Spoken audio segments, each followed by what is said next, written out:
Assalamualaikum warahmatullahi wabarakatuh. Perkenalkan, nama saya Ahmad Yasin dengan NIM 24650030. Pada video kali ini saya akan mereview materi pertama, kedua, dan ketiga dari mata kuliah mikrokontroler dengan dosen pengampu Bapak Khalil Muchar hasil Eskom MT.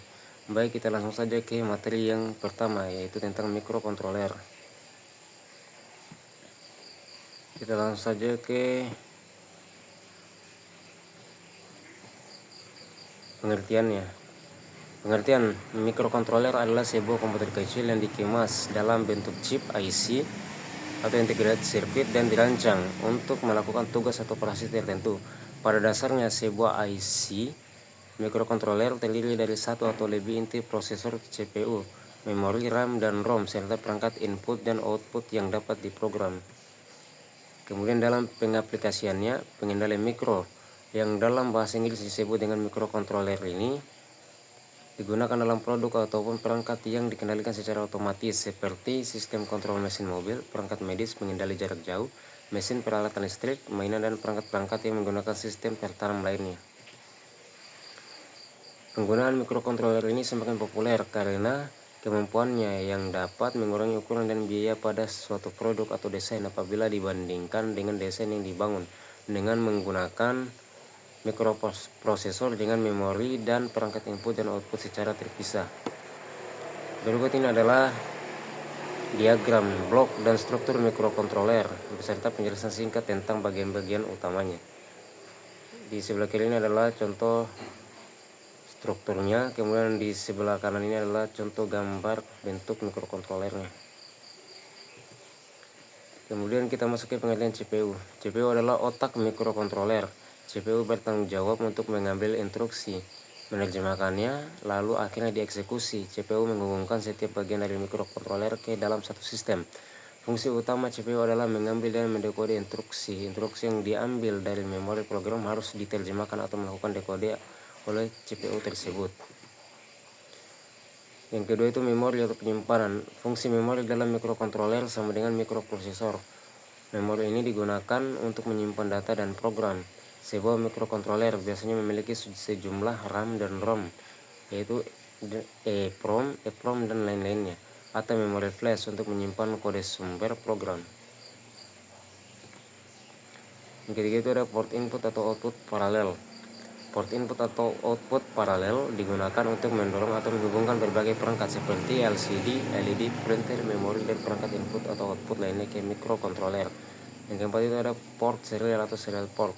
Port serial menyediakan berbagai antarmuka serial antara mikrokontroler dan peripheral lain seperti port paralel.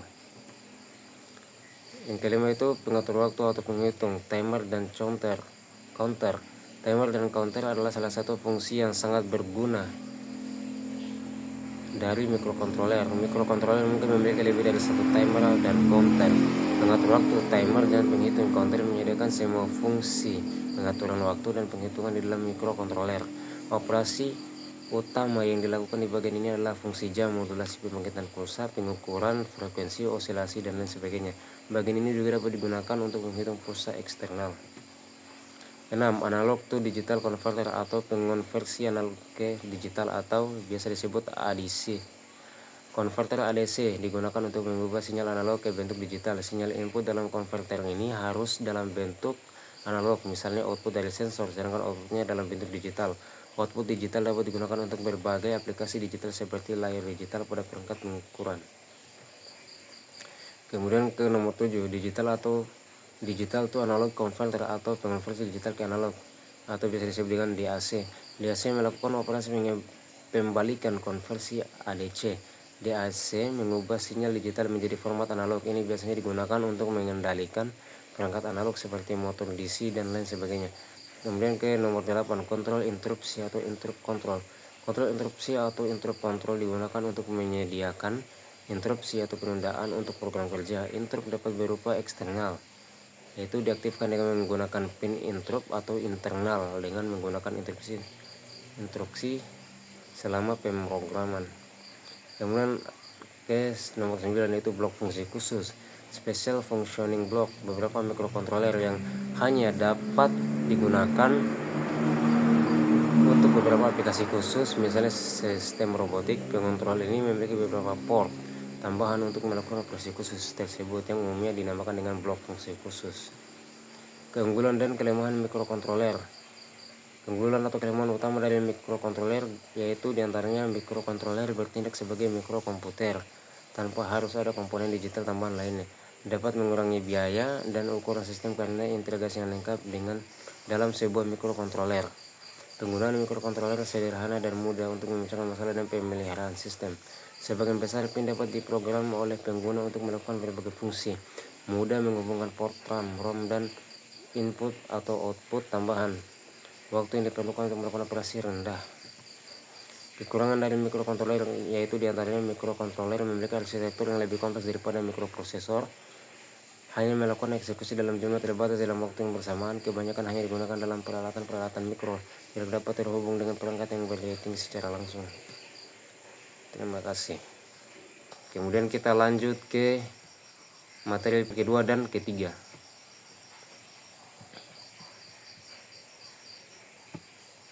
Yaitu tentang tren dan interface mikrokontroler dan robotika. Berikut adalah tabel tren industri 4.0 elektronika dengan TI. Seperti yang tertera dalam tabel berikut ini. Kita lanjut.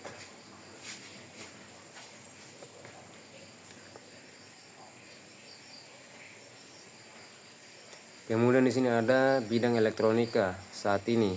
Ini adalah contoh ilustrasinya. Kemudian kita lanjut.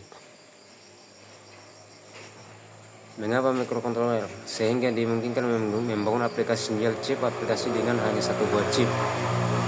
Chip teknologi terkini yang mampu melaksanakan tugas-tugas kontrol sistem karena di dalamnya umumnya sudah mencakup CPU, RAM, ROM, EEPROM, semua input atau output serial atau paralel timer. Kemudian di sini ada mikrokontroler umum. Ini adalah gambarannya. Kita lanjut. Berbagai mikrokontroler, yaitu ada mikrokontroler Atmel, contohnya itu seperti ini 89C51 dan seterusnya. Kemudian ada mikrokontroler PIC, contohnya itu ada 16F84A dan seterusnya. Kemudian ada mikrokontroler Basic System, contohnya seperti BSS1 dan seterusnya. Kemudian ada mikrokontroler Maxim, yaitu contohnya itu 80C400 dan 80C320. Kemudian yang selanjutnya juga ada mikrokontroler Motorola, contohnya itu ada 68HC11 dan 6800. Dan terakhir itu mikrokontroler SAS, contohnya itu M16C atau 60, R8C atau 10, 8C atau 11. Kemudian aplikasi mikrokontroler, diantaranya itu ada robotika, home remote system, industrial kontrol alat over SMS, aplikasi hiburan seperti games dan DVD player, dan antarmuka PC. Pertimbangan dan memilih mikrokontroler, yaitu ketersediaan IC dan programmer, harga, banyaknya pengguna di lingkungan Anda, mendukung ADC, pengubah analog ke digital dan fitur lainnya, dan bahas pemrograman assembly atau C atau basic. Kemudian kita lanjutkan mikrokontroler AVR Atmega 8535. Di sebelah kiri ini adalah struktur dari papan sirkuitnya beserta pin-pinnya.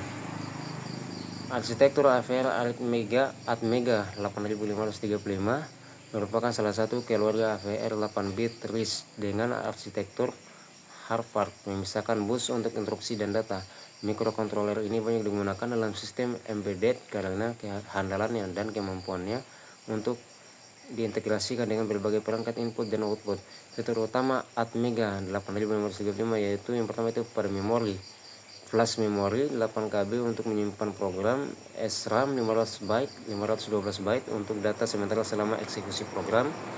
Kemudian itu EEPROM 512 byte untuk data yang ingin disimpan secara non volatil. Kedua itu ada jumlah pin, total 40 pin yang dapat digunakan untuk input, output, komunikasi, serta fungsi khusus lainnya. Dan yang ketiga itu ada kecepatan hingga 16 mHz dengan kristal eksternal. Dan yang keempat itu perangkat periferal, yaitu yang pertama itu ada 8 kanal ADC 10 bit, kedua itu 3 buah timer counter, USART untuk komunikasi serial, dan SPI dan 12C untuk komunikasi dengan perangkat eksternal. Kemudian ini adalah arsitektur CPU AVR. Ini adalah arsitekturnya. Lanjut. Kemudian di sini ada tabel perbandingan mikrokontroler Atmel. Di sini adalah perbandingannya. Kemudian di sini ada studi kasus. Seperti ini adalah studi kasusnya, misalnya aplikasinya, kemudian deskripsinya, kemudian dan seterusnya. Kemudian di sini ada struktur MinSys mikrokontroler per 3. Lanjut, kemudian ada lagi pengubah analog ke digital. Ini adalah strukturnya. Kemudian kita lanjut, dasar kendali, ini adalah kode-kodenya. Kemudian ada operasi pulsa, seperti ini kode-kodenya. Kemudian ada fungsi, ini seperti ini kodenya. Dan di sini adalah contoh rangkaian display LCD atau gambarannya. Kemudian